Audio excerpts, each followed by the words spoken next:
அதிகாரம் 47. பின்பு அவர் என்னை ஆலயத்தின் வாசலுக்கு திரும்பி வர பண்ணினார். இதோ, வாசற்படியின் கீழிருந்து தண்ணீர் புறப்பட்டு கிழக்கே ஓடுகிறதாயிருந்தது. ஆலயத்தின் முகப்பு கிழக்கு நோக்கி இருந்தது. அந்த தண்ணீர் ஆலயத்தின் வலதுபுறமாய் பலிபீடத்துக்கு தெற்கே பாய்ந்தது. அவர் என்னை வடக்கு வாசல் வழியாய் புறப்பட பண்ணி என்னை வெளியிலே கீழ்த்திசைக்கு எதிரான புறவாசல் மட்டும் சுற்றி நடத்தி கொண்டு போனார். அங்கே தண்ணீர் வலதுபுறத்திலிருந்து பாய்கிறதாயிருந்தது. அந்த புருஷன் தமது கையில் நூலை பிடித்துக்கொண்டு கிழக்கே புறப்படுகையில் 1000 முழம் அளந்து என்னை தண்ணீரை கடக்க பண்ணினார். தண்ணீர் கணுக்கால் அளவாயிருந்தது. பின்னும் அவர் 1000 முழம் அளந்து என்னை தண்ணீரை கடக்க பண்ணினார். அங்கே தண்ணீர் முழங்கால் அளவாயிருந்தது. பின்னும் அவர் 1000 முழம் அளந்து என்னை கடக்க பண்ணினார். அங்கே தண்ணீர் இடுப்பளவாயிருந்தது. பின்னும் அவர் 1000 முழம் அளந்தார்.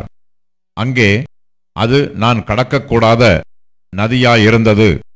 தண்ணீர் நீச்சாளமும் கடக்க முடியாத நதியுமாயிருந்தது. அவர் என்னை நோக்கி, மனுபுத்திரனே, இதை கண்டாயா என்று சொல்லி என்னை நதியோரமாய் திரும்ப நடத்தி கொண்டு போனார். நான் நடந்து வருகையில், இதோ, நதியோரத்தில் இக்கரையிலும் அக்கரையிலும் வெகு திரளான விருட்சங்கள் இருந்தது. அவர் என்னை நோக்கி, இந்த தண்ணீர் கிழக்கு தேசத்துக்கு புறப்பட்டு போய் வனாந்திர வழியாய் ஓடி கடலில் விழும். இது கடலில் பாய்ந்து விழுந்த பின்பு அதன் தண்ணீர் ஆரோக்கியமாகும். சம்பவிப்பது என்னவென்றால், இந்த நதி போகுமிடமெங்கும் சஞ்சரிக்கும் ஜீவ பிராணிகள் யாவும் பிழைக்கும். இந்த தண்ணீர் அங்கே வந்தபடியினால் வெகு ஏராளமான மச்சங்களும் உண்டாயிருக்கும். இந்த நதி போகுமிடமெங்கும் உள்ள யாவும் ஆரோக்கியப்பட்டு பிழைக்கும். அப்பொழுது என் கேதி துவக்கி எனக்கலாயும் மட்டும் மீன் பிடிக்கிறவர்கள் அதன் கரையிலே நிற்பார்கள். அதெல்லாம் வலைகளை விரிக்கிற ஸ்தலமாயிருக்கும். அதன் மச்சங்கள் பெரிய சமுத்திரத்தின் மச்சங்களைப் போல பல ஜாதியும் மகா ஏராளமுமா இருக்கும். ஆனாலும் அதனுடைய உளையான பள்ளங்களும் அதனுடைய மடுக்களும் ஆரோக்கியமாகாமல் உப்பாகவே விட்டுவிடப்படும். நதி ஓரமாய் அதன் இக்கரையிலும் அக்கரையிலும் புசிப்புக்கான சகலவித விருட்சங்களும் வளரும். அவைகளின் இலைகள் உதிர்வதுமில்லை, அவைகளின் கனிகள் கெடுவதுமில்லை. அவைகளுக்கு பாயும் தண்ணீர் பரிசுத்த ஸ்தலத்திலிருந்து பாய்கிறபடியினால் மாதந்தோறும் புது கனிகளை கொடுத்து கொண்டே இருக்கும். அவைகளின் கனிகள் புசிப்புக்கும் அவைகளின் இலைகள் அவிழ்தத்துக்குமானவைகள். கர்த்தராகிய ஆண்டவர் சொல்லுகிறது என்னவென்றால், நீங்கள் இஸ்ரவேலின் 12 கோத்திரங்களுடைய இலக்கத்தின்படியே தேசத்தை சுதந்தரித்துக் கொண்டு குறிக்க வேண்டிய எல்லையாவது, யோசேப்புக்கு 2 பங்கு உண்டு, சகோதரனோட சகோதரனுக்கு சரி பங்கு உண்டாக அதை சுதந்தரித்துக் கொள்ள கடவீர்கள். அதை உங்கள் பிதாக்களுக்கு கொடுப்பேன் என்று நான் ஆணையிட்டு கொடுத்தேன். ஆகையால் உங்களுக்கு இந்த தேசம் சுதந்திரமாக கிடைக்கும்.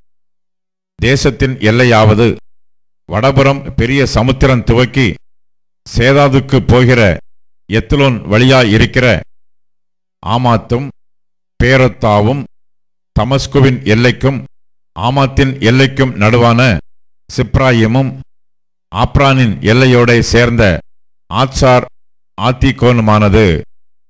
அப்படியே சமுத்திரத்திலிருந்து போகிற எல்லை ஆத்சார் ஏனானும், தமஸ்குவின் எல்லையும் வடமூலையான வடக்கும் ஆமாத்தின் எல்லையுமானது. இது வடபுறம்.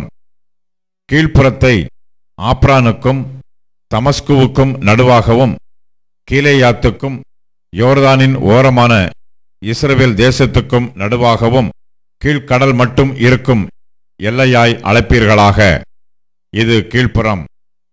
தென் மூலையான தென்புறம் தாமார் துவக்கி காதேசிலுள்ள சண்டை மூட்டுதலின் தண்ணீர்கள் மட்டாகவும் ஆறு மட்டாகவும் பெரிய சமுத்திர மட்டாகவும் இருப்பது. இது தென் மூலையான தென்புறம். மேற்புறம் அந்த எல்லை துவக்கி ஆமாத்துக்கு எதிராக வந்து சேருமட்டும் இருக்கிற பெரிய சமுத்திரமே, இது மேற்புறம். இந்த தேசத்தை நீங்கள் இஸ்ரவேல் கோத்திரங்களின்படியே உங்களுக்குள்ளே பங்கிட்டுக் கொள்வீர்களாக. உங்களுக்கும் உங்களுக்குள்ளே தங்கி உங்களுக்குள்ளே பிள்ளைகளை பெறுகிற அந்நியர்களுக்கும் நீங்கள் அதை சீட்டு போட்டு சுதந்திரமாக்கிக் கொள்வீர்களாக. இவர்கள் உங்களுக்கு இஸ்ரவேல் புத்திரரில் பிறந்தவர்களைப் போல இருந்து உங்களோட கூட இஸ்ரவேல் கோத்திரங்களின் நடுவே சுதந்திரத்துக்கு உடன்படுவார்களாக. அந்நியன் எந்த கோத்திரத்தோட தங்கியிருக்கிறானோ அதிலே அவனுடைய சுதந்திரத்தை அவனுக்கு கொடுக்க கடவீர்கள் என்று கர்த்தராகிய ஆண்டவர் சொல்லுகிறார்.